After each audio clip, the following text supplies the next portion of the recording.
Neighborhood Health Watch is sponsored by the doctors of HCA Virginia Health System. The topic today in Neighborhood Health Watch is treating shoulder fractures. The majority of shoulder injuries can be treated without surgery. However, some fractures carry a high risk of arthritis if left alone, so those type injuries are better treated surgically because the shoulder may not heal or it could heal in the wrong position. Fractures are either described as being displaced or non-displaced. And joining us today on First at 4 is Dr. Matthew Walker with Parham Doctors Hospital. Thanks a lot for joining us. Thank you, Diane. Give us the brief medical definition of displaced and non-displaced, and which categories do most injuries fall in? Sure. The vast majority of shoulder fractures are non-displaced fractures that we can treat without surgery.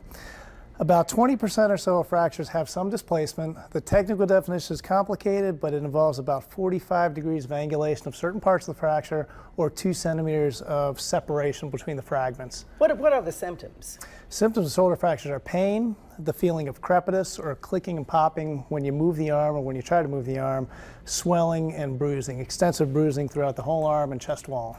And talk about the main surgical options here too, the ORIF and joint replacement. Yes, ma'am.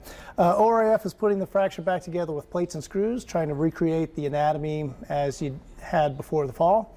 And the replacement options involve replacing all or part of the shoulder.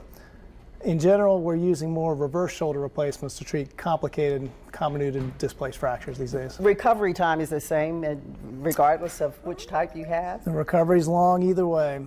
3 months for the fracture to heal, a year before the shoulder is as good as it's going to get. Wow. What do patients need on the day of surgery? On the day of surgery, it's most often pain control. Once they're in the operation, we usually do a nerve block to numb the arm so you're comfortable for the first 12 to 14 hours.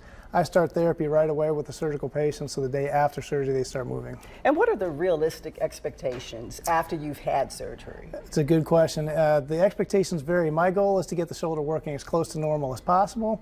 Sometimes, based on the fracture pattern, the ORIF or the plates and screws can get you there. The reverse shoulder replacement can get you 70 to 80% motion in most cases. And here's a date we want our audience to save. April 25th at Parham Doctors Hospital will host a seminar on shoulder pain and treatment options. That seminar starts at 5:30. You can call 804-320-DOCS to RSVP or learn more about the seminar.